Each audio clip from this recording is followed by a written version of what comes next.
Avez-vous vu le beau terrain de jeu que j'ai derrière moi? C'est toute une série de cascades qu'on va longer et qu'on va pouvoir prendre en photo aujourd'hui grâce à la longue exposition.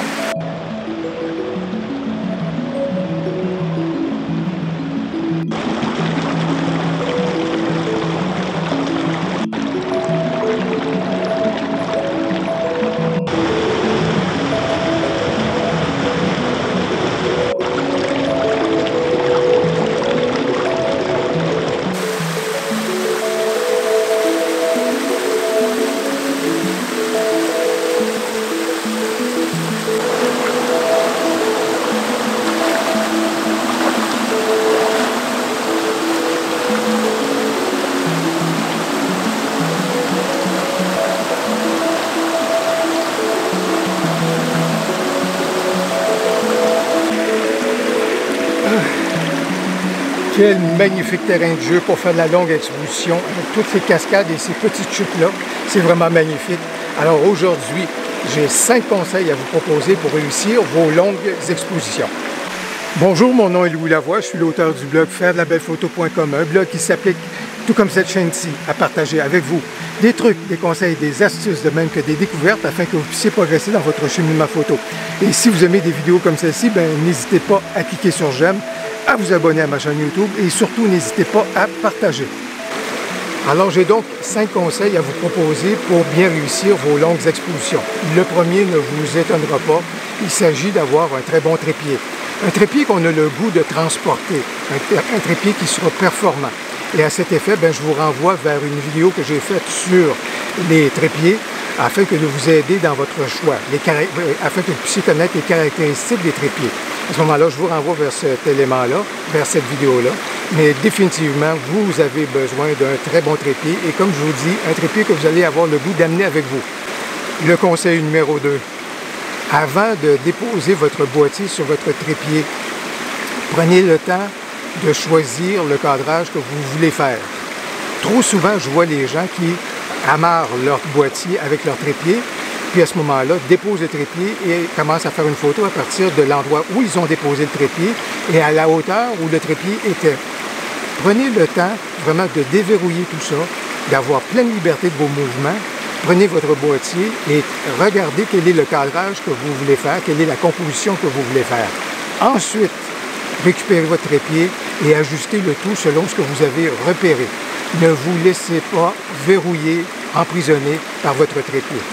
Mon troisième conseil, assez souvent lorsqu'on va faire référence à de la longue exposition, on va dire qu'on a besoin absolument d'un filtre neutre. Et souvent c'est vrai, un filtre neutre, c'est ce qui vous permet d'étirer la durée de votre exposition.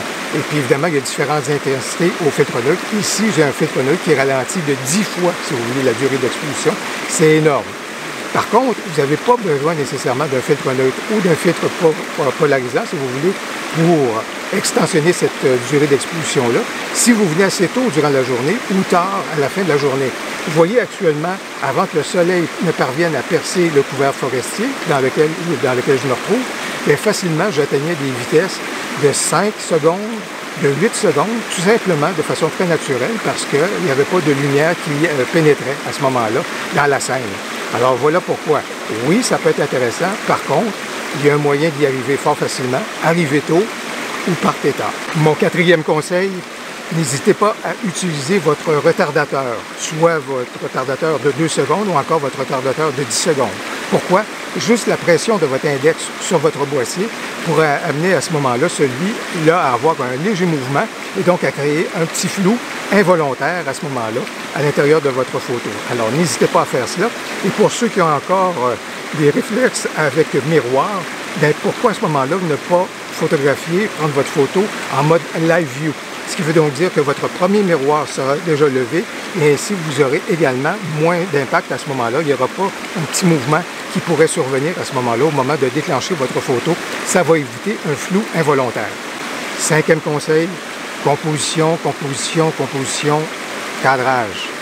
Qu'est-ce qu'on met dans notre cadrage? Qu'est-ce qu'on laisse à l'extérieur? C'est pas parce qu'on a réussi à faire un beau filet d'eau qu'à ce moment-là, ça fait une photo réussie. Regardez et assurez-vous de mettre des choses intéressantes et en perspective dans votre cadrage. Assurez-vous de positionner votre filet d'eau au bon endroit. Assurez-vous également peut-être d'éliminer cette fameuse branche-là qui détourne notre regard. Bref, c'est pas parce qu'on a un filet d'eau qui est réussi que ça fait d'autant une bonne photo. Un bon cadrage, c'est toujours signe de succès ou gage de succès.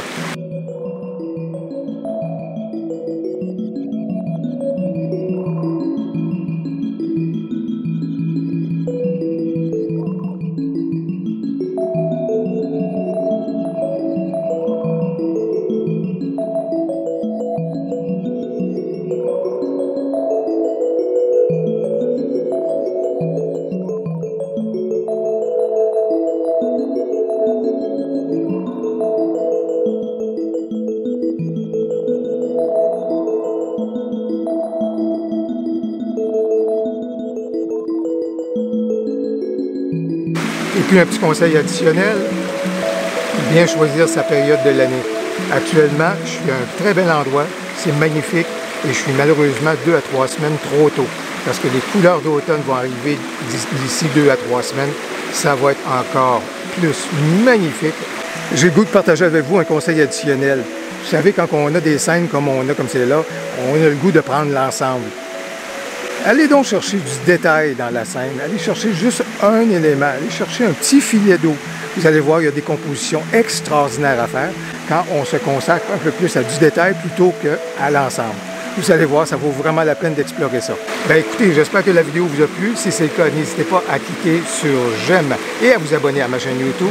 N'hésitez surtout pas à commenter. J'ai bien hâte de vous lire. Au plaisir, à la prochaine.